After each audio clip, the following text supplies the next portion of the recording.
This is Lit Happens, your celebration of the literary arts here in Saskatchewan. Today, I'm very pleased to welcome Linda Monahan. Linda is the author of 4 poetry collections. She facilitates creative writing workshops, is an editor, and has been a writer in residence. She facilitates the Canadian Mental Health Association's Writing for Your Life group. The book that we're going to talk about today is called A Beautiful Stone. Linda, welcome to the show. Thank you so much, Danica, for having me. So, A Beautiful Stone, this is a brand new book, and it's not just your book, it's a collaborative effort. Yes, very different collection from my other 3 poetry books, in that this one is a collaborative work. My poet friend of mine, Rod Thompson, and I started, we're sharing poems back and forth, and we thought maybe we could try working together a little bit. And so we started at first. Rod would send me, say, a stanza, and I would respond with a stanza of my own. So and then we looked at different ways of doing collaborations. We did the whole project online. We didn't actually meet in person until we signed the contract with the publisher. So it was really a very different process for me in writing A Beautiful Stone. And if I can tell you a little bit about the book, it's divided into 3 sections. So as we were looking at different ways to collaborate, the first section is Rod would send me a stanza, I would send him, and then we worked together to make the poems in the first section be as seamless as possible, so that you couldn't really tell whose voice was whose. So it was really important to both of us that the poems be seamless like that and be true for both of us. So, there was quite a bit of back and forth in the editing process to make the poems feel right for both of us. It had to be, we both had to agree that this was our poem. So we did that with that first section in making the poems seamless. So our hope being that when you read them, you couldn't tell whose voice was whose.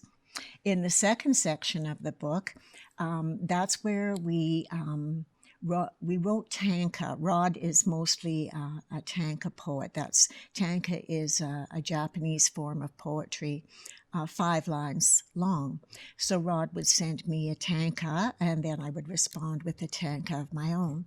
So in the second section of the book, there are poems written in the tanka in italics are mine. The ones in regular font are Rod's. So we worked back and forth that way. And then the last section of the book, called Ululations, or Rod says ululations, or we looked it up online and it can also be pronounced ululations. So with the ululations, it's like they're songs of longing or loss or love.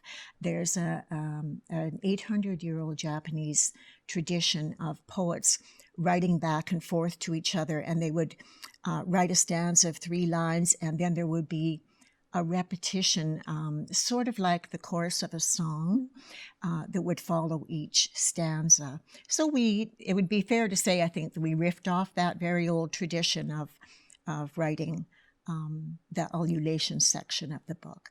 And the poems are very much about the area that we live in. Rod and I both live in the forest north of Prince Albert in the north central part of Saskatchewan. We both have a great love for where we live, for Saskatchewan, our home, and so many of the poems are about the lakes and forests of north central Saskatchewan. Rod's always out there paddling across some lake, and I spend my summers at Waskesiu, as you know. So a lot of the poems deal with nature and the places that we live and love. And of course, there are poems about relationships, about grandparents, about being grandparents, about family, about loss. Rod and I are about the same age, so I think we have that same sort of, at the same time in our life, I would say. So it's been a lot of fun. Writing the collection was a lot of fun to do together. It sounds like you experimented with a lot of things. I'm just going to pause real quick. Your microphone has just popped out there a little bit. Oh, mine? Or just yours, if I may. Mm-hmm. Do we have to go back at all? No. Just okay. So then I can right where you were. Okay. Let me just remember what I was saying. Are we ready again? Yeah. It sounds like there were some more experimental ways of working than you may have worked in the past with this. Now, did you find that by bringing in a masculine energy and a feminine energy, that sometimes it was hard to bring that seamless feeling to some of those poems? Well, we had some discussions a few times for sure about what we wanted or didn't want in the poem. Yes, and I think that probably had to do with the fact that there was a male and female voice sometimes, but we were always able to work it out quite well. Yeah, I think that we collaborated very well together, I would say. It was a process that took, maybe 2.5 to 3 years before we got to the point where we looked at it and went, gee, I think maybe we have enough poems here. We might try seeing if we can't get a publisher interested in them. And we were very fortunate to have Radiant Press take on the collaborative work. So, and they did a beautiful job of the book. We're very happy with it. So yeah. Would you like to read to us from the book? I certainly would. And so which section are you reading? This is going to be from the second section, I believe. No, I'm going to read from the last section. This is the ululations part, and this poem is called Visiting Father. Lunch at the steakhouse, afternoon by the river, supper sipping soup in front of Game 7. So many years before we waste a day together. He insisted on turkey dinner, all the trimmings, rolled oat stuffing for every occasion. Last Christmas, his request, a small bowl of rice pudding. List of steps taped to the computer, the third version, each shorter, each harder to follow. The tools that hung in his shop, now in boxes priced to sell. All dressed up on Saturday nights, out dancing at the suburban inn, drinking rye and Coke until closing time. Lately in bed by 10, too tired to stay up for the evening news.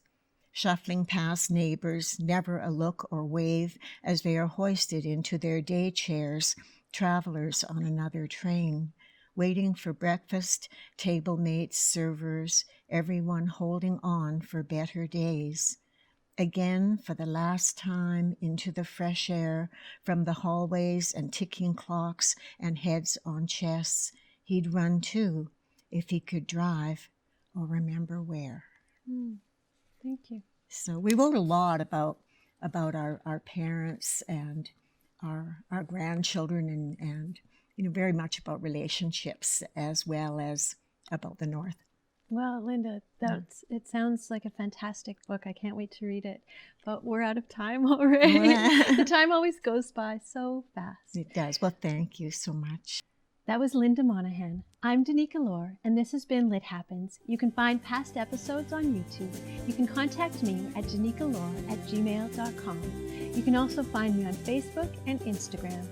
Thank you for watching.